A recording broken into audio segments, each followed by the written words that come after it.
In this video, you'll learn how to automate data analysis using Kimi AI.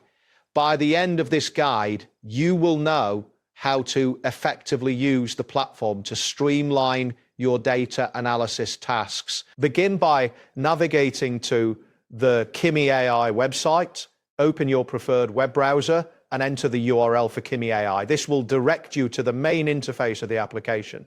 Ensure your internet connection is stable to prevent any interruptions during this process. Once the Kimi AI homepage loads, look for a prominent area labeled Prompt on the interface.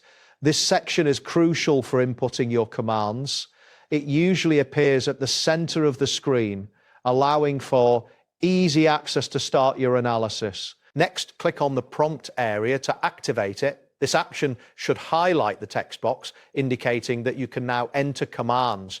A blinking cursor will appear, signaling that the system is ready for your input. Type the phrase "Automate data analysis for career ideals" into the prompt box. Ensure there are no typos, as accuracy is essential for Kimi AI to process your request correctly. After entering the text, take a moment to review it for any errors before proceeding. After confirming your input, click on the Enter key on your keyboard. This action will send your command to Kimi AI for processing.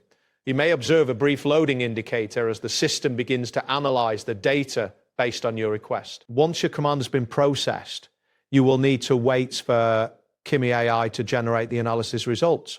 This may take a few moments depending on the complexity of your request and the system's current load.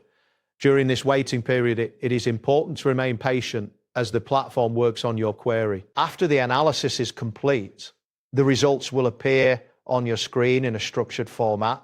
Take a moment to review the information provided, as it can offer valuable insights into your data.